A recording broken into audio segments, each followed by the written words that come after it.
Dear students, तो फिर से स्वागत है आपका आपके प्यारे से YouTube channel science and Dheeraj sir पर। और उम्मीद करते हैं कि आप मुस्कुरा रहे होंगे क्योंकि आप अपने प्यारे से यूट्यूब चैनल पर।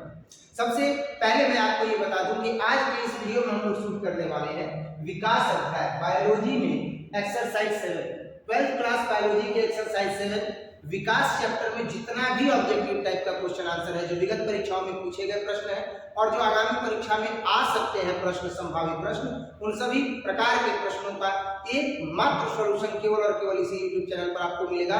और उम्मीद करते हैं कि आप स्वस्थ होंगे, मस्त होंगे। ज्यादा समय न लेते हुए सबसे पहले प्रश्न के साथ इस वीडियो की शुरुआत करेंगे बच्चों। और सबसे पहला प्रश्न है आपके समक्ष कि समकार्य संरचनाएं किसके परिणाम स्वरूप है। समकार्य संरचनाएं किसके परिणाम स्वरूप होती है? तो समकार्य संरचनाएं जो होती हैं वो अभिसारी विकास के परिणाम स्वरूप होती है। ऑप्शन बी इसका करेक्ट आंसर हो जाएगा। नेक्स्ट प्रश्न संख्या 2 देखेंगे बच्चों, और ये प्रश्न 2023 में पूछा गया है। तो प्रश्न संख्या 2 है कि जावा कपि मानव की कपाल क्षमता कितनी थी? जावा कपि मानव की जो कपाल क्षमता थी वह 900 सीसी की थी। तो ऑप्शन ए इसका करेक्ट आंसर हो जाएगा। जावा कपि मानव की कपाल क्षमता कितनी थी? 900 सीसी थी। तो ऑप्शन ए इसका करेक्ट आंसर हो जाएगा।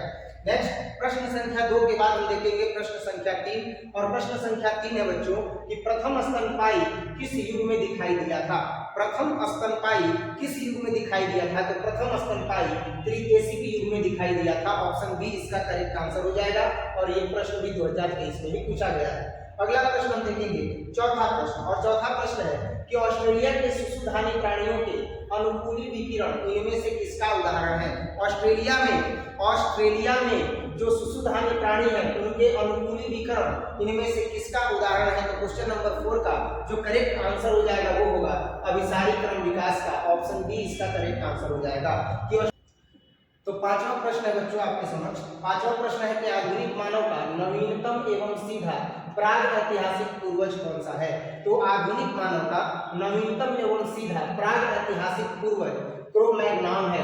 ऑप्शन ए इसका करेक्ट आंसर हो जाएगा। 5 नंबर के बाद बच्चों अब हम देखेंगे छठा प्रश्न, और 6 नंबर प्रश्न है कि जैव रिएक्टर अनुकूलतम परिस्थितियों में क्या निर्माण करता है?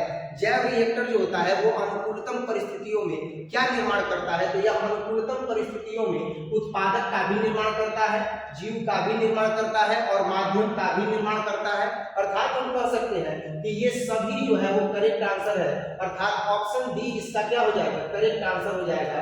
इसका ऑप्शन डी जो है वो करेक्ट आंसर हो जाएगा कि जैव रिएक्टर अनुकूलतम परिस्थितियों में क्या निर्माण करता है? तो उत्पादक भी निर्माण करता है, जीव भी निर्माण करता है और माध्यम भी निर्माण करता है।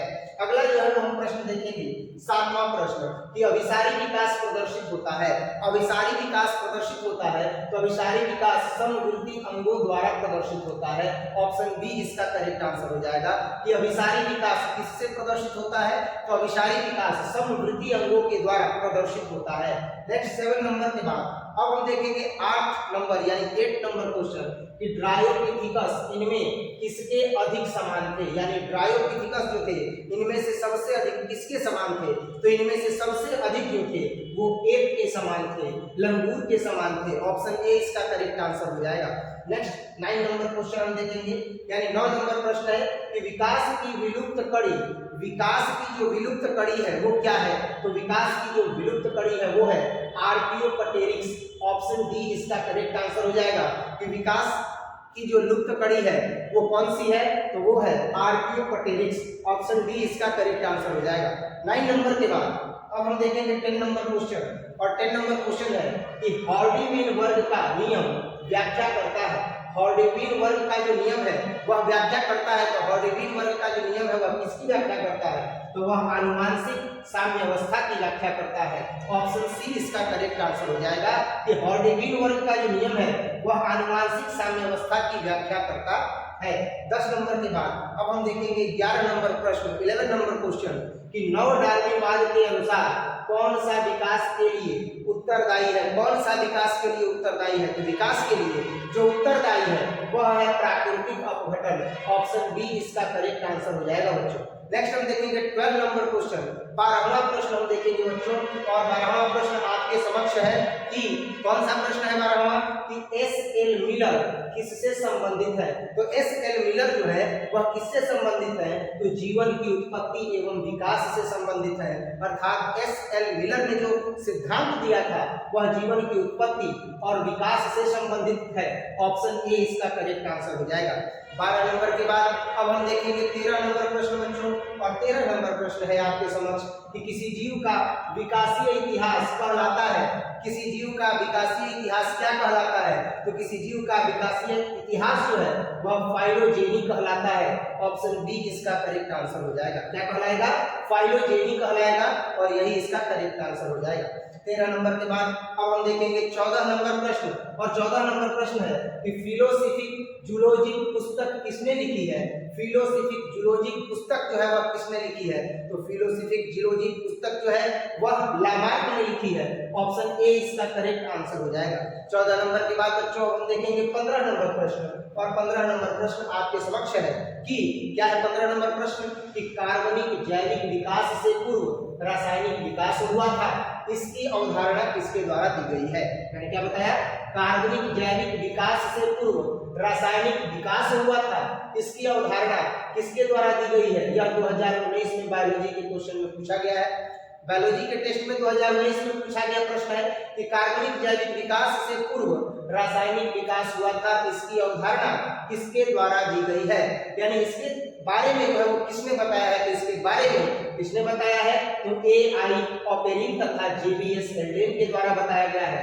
15 नंबर का ऑप्शन ए जो है वो करेक्ट हो जाएगा बच्चों। अब हम देखेंगे नेक्स्ट 16 नंबर क्वेश्चन, 16वां प्रश्न है, और 16वां प्रश्न है कि जीवाश्म सामान्यतः किसमें पाए जाते हैं?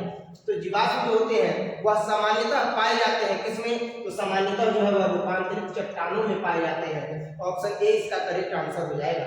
नेक्स्ट 16 नंबर के बाद अब हम देखेंगे 17 नंबर क्वेश्चन, 17 नंबर प्रश्न कि पेंजिनवाद सिद्धांत प्रस्तुत किया गया। तो पेंजिनवाद सिद्धांत जो है वह किसके द्वारा प्रस्तुत किया गया था? तो 17 नंबर क्वेश्चन जो है वो है कि पेंजिनवाद सिद्धांत जो है वह किसके द्वारा प्रदर्शित किया गया था? तो पेंजिनवाद जो सिद्धांत है वह प्रदर्शित किया गया था डार्विन के द्वारा। ऑप्शन ए इसका करेक्ट आंसर हो जाएगा। नेक्स्ट जो है वो हम देखेंगे 18 नंबर प्रश्न, और 18 नंबर प्रश्न है बच्चों कि निम्नलिखित में संयोजन कड़ी है। निम्नलिखित में संयोजन कड़ी कौन सी है? तो निम्नलिखित में जो संयोजन कड़ी है वह एकिडना भी है, पेरिपेटस भी है, और प्रोटोपटेरस भी है, यानी इनमें से सभी जो है यह करेक्ट आंसर हो जाएगा। इसीलिए ऑप्शन डी जो है इसका करेक्ट आंसर होगा। 18 नंबर के बाद अब हम देखेंगे 19 नंबर प्रश्न, और 19 नंबर प्रश्न है बच्चों कि मनुष्यों में पाए जाने वाला अवशेषी अंग है। मनुष्यों में पाया जाने वाला जो अवशेषी अंग है वह क्या है? तो मनुष्य में पाया जाने वाला जो अवशेषी अंग है वह कर्ण पेशियां भी है, खोपड़ी की पेशियां भी है, उदर पेशियां भी है, यानी ऑप्शन बी इसका करेक्ट आंसर हो जाएगा। ऑप्शन डी इनमें से सभी। मनुष्य में पाया जाने वाला जो अवशेषी अंग है वह कर्ण पेशियां भी है, खोपड़ी की पेशियां भी है, और उदर पेशियां भी है। ऑप्शन डी इसका करेक्ट आंसर हो जाएगा कि इनमें से सभी। नेक्स्ट 19 नंबर के बाद अब हम देखेंगे 20 नंबर प्रश्न, और 20 नंबर प्रश्न है बच्चों कि मोसोजोइक युग है। मोसोजोइक युग है, तो मोसोजोइक युग क्या है? तो मोसोजोइक युग जो है वह सरीसृपों का युग है, सांपों का युग है। ऑप्शन सी करेक्ट आंसर हो जाएगा। नेक्स्ट 20 नंबर के बाद अब हम देखेंगे 21वां प्रश्न, और 21वां प्रश्न जो है वो आपके समक्ष है कि पक्षियों तथा तितलियों का डैना कैसा अंग है? पक्षियों तथा तितलियों का जो डैना है वह कैसा अंग है? तो वह असंजात अंग है। ऑप्शन डी इसका करेक्ट आंसर हो जाएगा। 2020 में यह पूछा गया प्रश्न है कि पक्षियों तथा तितलियों का जो डैना होता है वह कैसा अंग होता है? तो वह असंजात अंग होता है। ऑप्शन डी इसका करेक्ट आंसर हो जाएगा। 21 नंबर के बाद बच्चों अब हम देखेंगे 22 नंबर प्रश्न, और 22 नंबर प्रश्न है कि मनुष्य निम्नलिखित में से किस ऑर्डर तथा किस कुल का सदस्य है? मनुष्य ये जो दिया गया है ऑर्डर क्रम, तो किस ऑर्डर तथा किस कुल का जो है वह सदस्य है? तो मनुष्य जो है वह प्राइमेट्स तथा होमिनिडी कुल का जो है वह सदस्य है। ऑप्शन सी जो है वह क्या हो जाएगा? करेक्ट आंसर हो जाएगा। 22 नंबर के बाद बच्चों अब हम देखेंगे 23 नंबर प्रश्न कि पादपों तथा जंतुओं के बीच की कड़ी किसे माना जाता है? 2019 में यह पूछा गया प्रश्न है कि पादपों तथा जंतुओं के बीच की कड़ी किसे माना जाता है? तो यूग्लिना को माना जाता है। ऑप्शन सी इसका करेक्ट आंसर हो जाएगा। नेक्स्ट 23 नंबर के बाद हम देखेंगे 24 नंबर प्रश्न, और 24 नंबर प्रश्न है बच्चों कि द ओरिजिन ऑफ स्पीसीज पुस्तक किसने लिखी है। द ओरिजिन ऑफ स्पीसीज पुस्तक जो है वह किसने लिखी है। क्या चार्ल्स डार्विन ने लिखी है, क्या डेब्रिज ने लिखी है, क्या लेमार्क ने लिखी है, या मिलर ने लिखी है। तो ये पुस्तक जो है वह किसने लिखी है। तो यह पुस्तक जो है वह, वहां पर मैंने ऑप्शन देखा था डार्विन, तो मैंने डार्विन को सही किया था। यहाँ पूरा नाम है चार्ल्स डार्विन, तो ऑप्शन ए इसका करेक्ट आंसर हो जाएगा। 24 नंबर के बाद अब 25वां प्रश्न देख रहे हैं कि डायनासोर किस दौरान उपस्थित थे। तो जो डायनासोर थे वह किस दौरान उपस्थित थे। तो डायनासोर जो थे वो मेसोजोइक में जो है वह उपस्थित थे, मेसोजोइक काल में उपस्थित थे। ऑप्शन डी इसका करेक्ट आंसर हो जाएगा। 25 नंबर के बाद बच्चों हम देखेंगे 26 नंबर क्वेश्चन, और 26 नंबर क्वेश्चन है कि जीवन की रासायनिक उत्पत्ति का सिद्धांत किसके द्वारा बतलाया गया है। जीवन की रासायनिक उत्पत्ति का सिद्धांत किसके द्वारा बतलाया गया है। तो ओपेरिन एवं हेल्डेन के द्वारा बताया गया है। ऑप्शन बी इसका करेक्ट आंसर हो जाएगा। वैज्ञानिक ओपेरिन और हेल्डेन ने बताया है कि जीवन का जो है वो रासायनिक उत्पत्ति से संबंध है। ऑप्शन बी इसका करेक्ट हो जाएगा। अब देखेंगे 27 नंबर प्रश्न, और 27 नंबर प्रश्न बच्चों कि सीनोजोइक युग जाना जाता है। 2022 में यह पूछा गया प्रश्न है कि सीनोजोइक युग जो है वह जाना जाता है, तो किसके लिए जाना जाता है। तो वह जाना जाता है स्तनधारियों तथा आधुनिक वनस्पतियों के काल के लिए। ऑप्शन ए इसका करेक्ट आंसर हो जाएगा। सीनोजोइक युग जाना जाता है, किसके लिए जाना जाता है। स्तनधारियों तथा आधुनिक वनस्पतियों के काल के लिए जाना जाता है। ऑप्शन ए इसका करेक्ट आंसर हो जाएगा। नेक्स्ट 27 नंबर के बाद बच्चों अब हम देखेंगे 28 नंबर प्रश्न, मनुष्य के विकास की आयु किसके द्वारा मापी जाती है। मनुष्य के विकास की आयु किसके द्वारा मापी जाती है। तो रेडियोधर्मी दिनांकन के द्वारा मापी जाती है, या रेडियोधर्मी डेटिंग के द्वारा मापी जाती है। ऑप्शन डी इसका करेक्ट आंसर हो जाएगा। मान लीजिए कोई मनुष्य है, सर्टिफिकेट में अपना डेट ऑफ बर्थ चेंज करवा लिया, चला गया भर्ती देखने के लिए, या किसी ऑफिसर ग्रेड में जो है उसका सिलेक्शन हो गया, वहां वो सबसे ज्यादा एज लग रहा है, लेकिन कह रहा है कि नहीं by certificate by Aadhaar card मेरा उम्र जो है इतना ही है। तो वहां पर रेडियोधर्मी दिनांकन या रेडियोधर्मी डेटिंग के द्वारा क्या किया जाएगा, मनुष्य के विकास की आयु को जो है वह मापा जाएगा। अब यहाँ पर जो है वो हम देखेंगे 28 नंबर के बाद 29 नंबर प्रश्न, और 29 नंबर प्रश्न आपके समक्ष बच्चों क्या है। 29 नंबर प्रश्न कि योग्यतम की उत्तरजीविता विचार किसके द्वारा प्रस्तुत किया गया है। तो 29 नंबर का अब हम प्रश्न अगर देखें ध्यान से, तो यहाँ पर पूछा गया कि योग्यतम की उत्तरजीविता विचार किसके द्वारा प्रस्तुत किया गया है। तो 29 नंबर का जो करेक्ट आंसर होगा वो होगा डार्विन, चार्ल्स डार्विन के द्वारा जो है वह प्रदर्शित किया गया है। नेक्स्ट जो है वो हम देखेंगे 29 के बाद 30 नंबर क्वेश्चन कि हार्डी बेनबर्ग को लागू किया जा सकता है इनमें से किसकी अनुपस्थिति में। इनमें से किसकी अनुपस्थिति में जो है वह हार्डी बेनबर्ग को लागू किया जा सकता है। उत्परिवर्तन की अनुपस्थिति में, उत्परिवर्तन की अनुपस्थिति में, प्राकृतिक चयन की अनुपस्थिति में, या पुनर्संयोजन की अनुपस्थिति में। तो यहाँ पर अगर हम देखें तो हार्डी बेनबर्ग का जो सिद्धांत है वो उत्परिवर्तन, पुनर्संयोजन और प्राकृतिक चयन इन तीनों की अनुपस्थिति में जो है वह इसे लागू किया जा सकता है। तो लिख सकते हैं इन सभी की अनुपस्थिति में। ऑप्शन डी इसका करेक्ट आंसर हो जाएगा। नेक्स्ट 31 नंबर क्वेश्चन देखेंगे बच्चों, और 21वां प्रश्न आपके समक्ष है कि आधुनिक मानव का वैज्ञानिक नाम क्या है। होमो सेपियंस। ऑप्शन डी इसका करेक्ट आंसर हो जाएगा। ये जो है वो 2019 में पूछा गया प्रश्न है। इतना सिंपल क्वेश्चन आया है एग्जाम कि आधुनिक मानव का वैज्ञानिक नाम क्या है, होमो सेपियंस है। नेक्स्ट जो है वो हम देखेंगे 32 नंबर प्रश्न, डायनासोर है। डायनासोर क्या है, डायनासोर क्या है। तो जो डायनासोर है वह विलुप्त सरीसृप है। ऑप्शन बी इसका करेक्ट आंसर हो जाएगा कि डायनासोर जो है वह विलुप्त सरीसृप है। 32 नंबर के बाद हम देखेंगे 33 नंबर प्रश्न कि मनुष्य के हाथ, चमगादड़ के पंख तथा व्हेल के फ्लिपर अभिव्यक्त करते हैं। 2022 में यह पूछा गया प्रश्न है कि मनुष्य के जो हाथ हैं और चमगादड़ के जो पंख हैं और व्हेल के जो फ्लिप है वो क्या अभिव्यक्त करते हैं। तो वो अभिव्यक्त करते हैं समजात अंग को। ऑप्शन डी इसका करेक्ट आंसर हो जाएगा। 33 नंबर के बाद अब हम देखेंगे 34 नंबर प्रश्न, और 34 नंबर प्रश्न आपके समक्ष है कि क्रमिक विकास में योगदान है। तो क्रमिक विकास में किसका योगदान है। क्रमिक विकास में जो योगदान होता है वो पर परागण का होता है। ऑप्शन बी इसका करेक्ट आंसर हो जाएगा।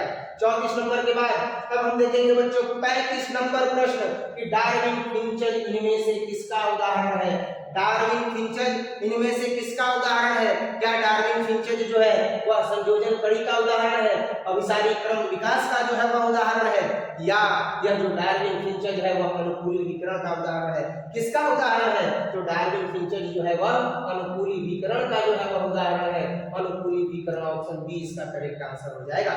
नेक्स्ट हम देखेंगे 35 के बाद 36 नंबर क्वेश्चन, इनमें से कौन अवशेषी अंग का उदाहरण नहीं है? 2018 में पूछा गया प्रश्न कि इनमें से कौन अवशेषी अंग का उदाहरण नहीं है, तो इनमें से कौन जो है वह अवशेषी अंग का उदाहरण नहीं है? अनुत्रिक है, या निवेशक पटल है, या आंख की अपर्यायता है, या वर्मीफॉर्म अपेंडिक्स है? कौन जो है वह अवशेषी अंग नहीं है? तो यहाँ पर वर्मीफॉर्म अपेंडिक्स जो है वह अवशेषी अंग नहीं है। 36 के बाद अब हम देखेंगे 37 नंबर क्वेश्चन, इनमें से कौन समजातीय संरचना नहीं है? 2018 में यह पूछा गया प्रश्न है कि इनमें से कौन समजातीय जो है वह संरचना नहीं है? तो समजातीय संरचना जो है वह कशेरुकी हृदय एवं मस्तिष्क जो है वह नहीं है, तो ऑप्शन सी इसका करेक्ट आंसर हो जाएगा। 37 नंबर के बाद हम देखेंगे 38 नंबर प्रश्न, और 38 नंबर प्रश्न है कि नई प्रजातियों के निर्माण का महत्वपूर्ण कारक है। 2021 में यह पूछा गया प्रश्न है 38 नंबर, कौन जो है वह महत्वपूर्ण कारक है? तो वह महत्वपूर्ण कारक निरंतर विविधता है, ऑप्शन डी इसका करेक्ट आंसर हो जाएगा। 38 नंबर के बाद अब हम देखेंगे 39 नंबर प्रश्न, और 39 नंबर प्रश्न है एक ही डना है। एक ही डना है तो क्या है एक ही डना? क्या योजक कड़ी है, क्या विलुप्त कड़ी है, क्या अवशेषी अंग है, या इनमें से कोई नहीं? तो एक ही डना जो है वह योजक कड़ी है, ऑप्शन ए जो है इसका क्या हो जाएगा? करेक्ट आंसर हो जाएगा। और नेक्स्ट जो है अब हम देखेंगे 40वां प्रश्न, सॉरी 39 प्रश्न ही विकास अध्याय में टोटल 39 प्रश्न ही था बच्चों, और इसको हम लोगों ने कंप्लीट कर लिया। इसको हम लोगों ने केवल एक वीडियो शूट में कंप्लीट कर लिया, और जितना भी ऑब्जेक्टिव टाइप का क्वेश्चन आंसर था टोटल हम लोगों ने एक वीडियो में कंप्लीट किया है। उम्मीद करते हैं कि ये सारे के सारे प्रश्न आपके आगामी परीक्षा में सहयोगी होंगे, आपके आगामी परीक्षा में महत्वपूर्ण होंगे। आप इसे जरूर पढ़ लीजिएगा, जरूर याद कर लीजिएगा। स्वास्थ्य का ध्यान रखिए, खूब मन लगा करके पढ़िए। न रहो न अधम इस जग में, न बैठो तुम आराम करो। न रहो न अधम तुम इस जग में, न बैठो न आराम करो। पाए हो मानुष जन तो कुछ काम करो, कुछ काम करो। पाए हो मानुष जन तो कुछ काम करो, कुछ काम करो, तो खूब काम करो। खूब काम करो बच्चों, और खूब पढ़ो, मन लगा करके पढ़ो। आपका काम पढ़ना है, इसी एक काम को खूब मन लगा करके। बाकी मैं भी आपके लिए सदैव तत्पर, अगर स्वस्थ रहा तो निरंतर आपके लिए वीडियो लेकर के आता रहूंगा, कोई भी कसर नहीं छोड़ूंगा। हर एक प्रश्नों का संग्रह आपके लिए आता रहेगा, और आप उसे तैयार करते रहें। टेस्ट चल ही रहा है, और जो बच्चे ऑनलाइन वीडियो देख रहे हैं, लेकिन अगर उन्हें ऑफलाइन होने वाले टेस्ट में अगर पार्टिसिपेट करना है तो दिए गए इस नंबर पर आप कांटेक्ट कर सकते हैं, अगर आप लोकल क्षेत्र के हैं तो। और आप इस दिए गए नंबर पर कांटेक्ट करके जो टेस्ट ऑर्गेनाइज हो रहा है संस्थान में, मां सरस्वती कोचिंग सेंटर में, आप उसमें पार्टिसिपेट कर सकते हैं। More and more practices makes man perfect. अधिक से अधिक प्रयास ही आदमी को परफेक्ट बनाता है, पूर्ण बनाता है। तो आप सबों को मेरी तरफ से आमंत्रण है कि आप जो है वह टेस्ट सीरीज में भाग लें, और अधिक से अधिक जो है वह परीक्षा दें, ताकि आप आगामी परीक्षा में बेहतरीन अंक अर्जित कर सके। मिलते हैं इस तरह के कंटेंट के साथ अगले वीडियो में बच्चों, तब तक के लिए जय हिंद।